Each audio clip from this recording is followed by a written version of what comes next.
Well, today's gospel reading from Matthew chapter 14 contains literary elements that make for great drama, doesn't it?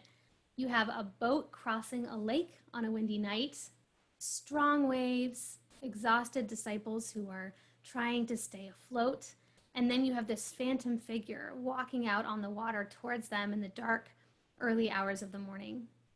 This is a familiar story. Mark and John's Gospels also have versions of it.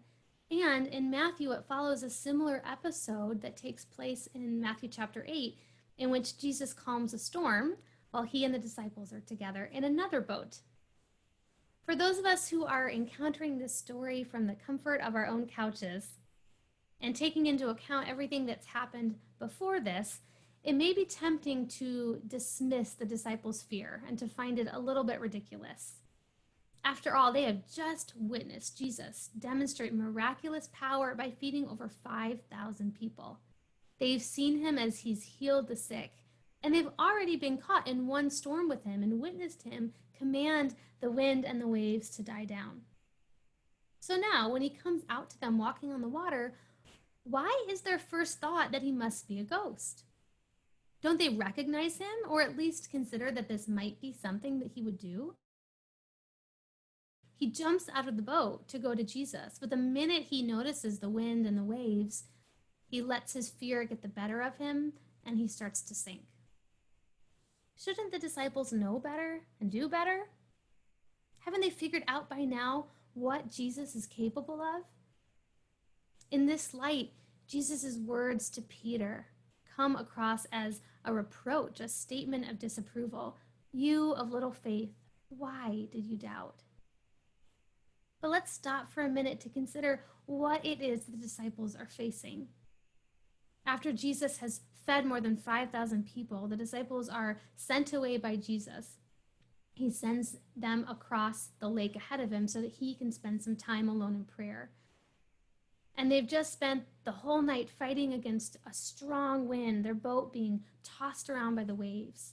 Several of them are experienced fishermen, so we don't have any particular reason to think that they're especially afraid of their circumstances. I'm sure they've dealt with rough sea and wind before, but they're tired. They've been working all night to keep their boat afloat, and they are nowhere near the shore.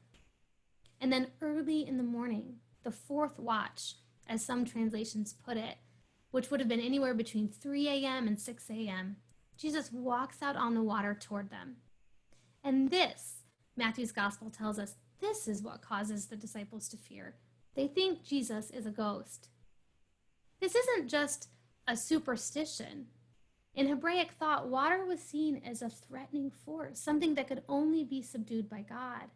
And as Ewan Russell Jones notes, the Old Testament is filled with examples of God's lordship being demonstrated over the chaos and the power of water. He writes, in the creation of the world, in the covenant with Noah, in the mighty act of deliverance from Pharaoh's army at the Red Sea, and in the miraculous entry into the land of promise through the swollen river Jordan, the Lord triumphs over the waters. The disciples were terrified when they see a figure walking on the water coming toward them, because to them it was inconceivable that a person could show this kind of dominion, this kind of power over the evil forces of the deep. This was something only God could do. They genuinely believe something sinister is at work, some kind of manifestation of the forces that they've been battling against all night. And then there's Peter.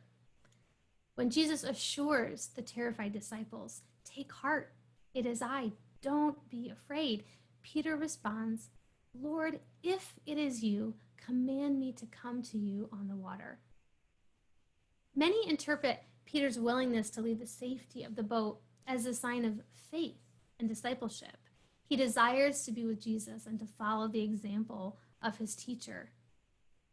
But I can't help but wonder if Peter is simply showing us that he struggles to take Jesus at his word. Jesus had already revealed himself to the disciples and assured them that there is no reason to fear, but Peter isn't quite ready to accept this. He says, "Lord, if it is you."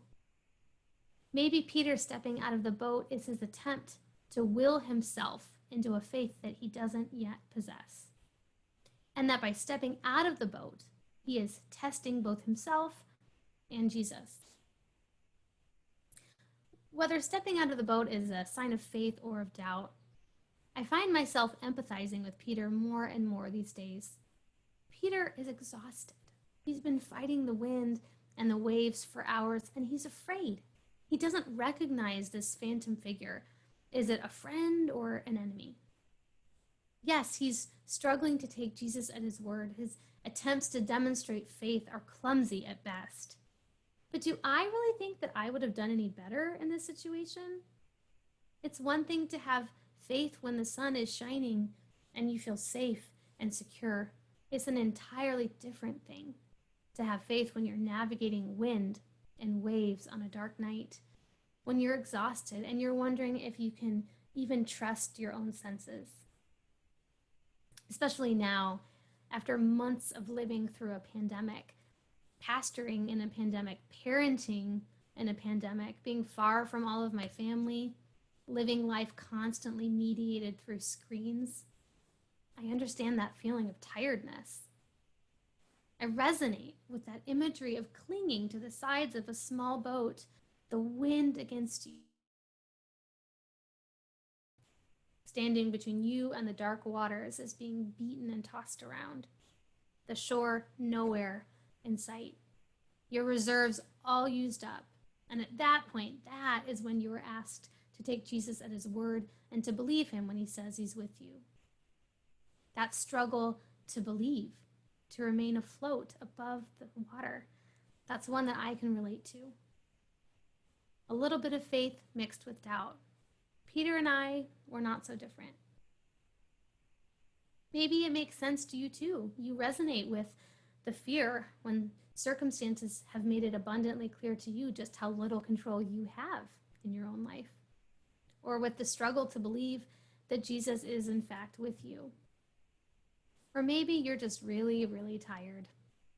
You've experienced your own storms, wind and waves that have wiped you out.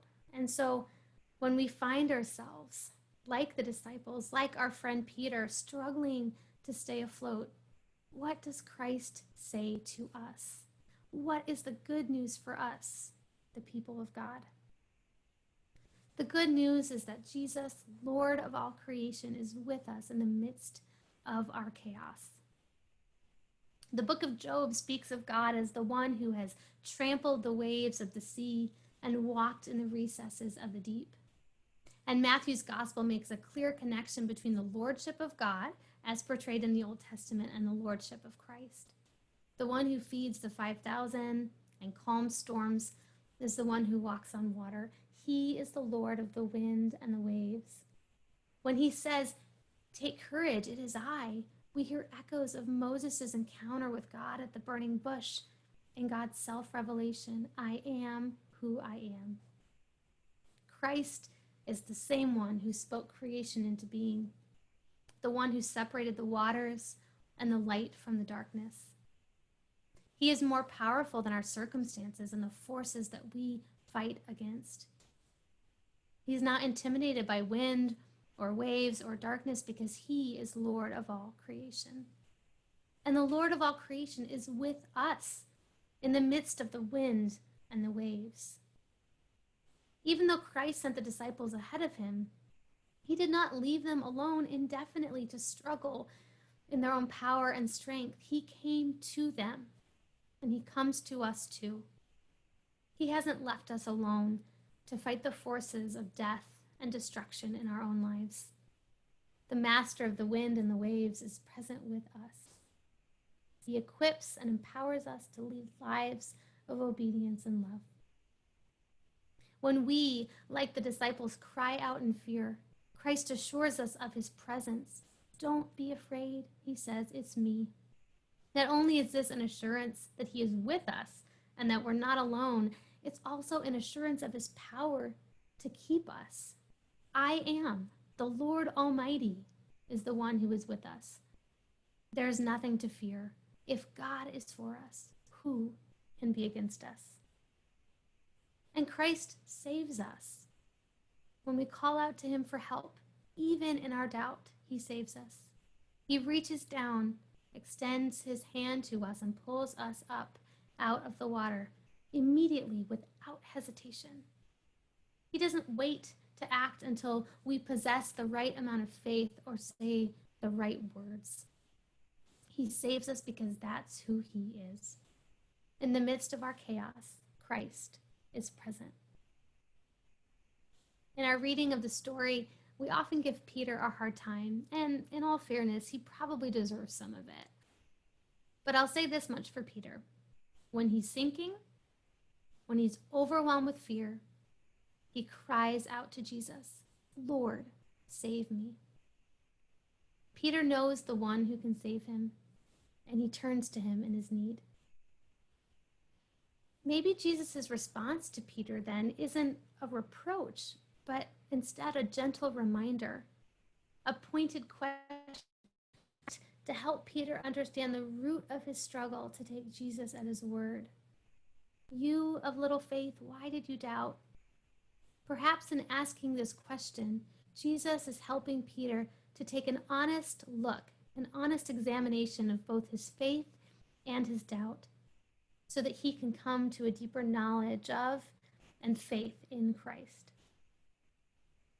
What a difference those words could make in our own lives when Christ asks them of us. You of little faith, why did you doubt? Not to shame or belittle us, but instead to extend an invitation to trust him more deeply and to allow his perfect love to cast out our fear. As we wrestle with our own wind and waves, may Peter's prayer be our prayer. Lord, save me. Christ, the Lord of all creation, comes to us, assures us of his presence, and saves us from the waters. He has triumphed over the forces of sin and death, and he is with us even now. Thanks be to God.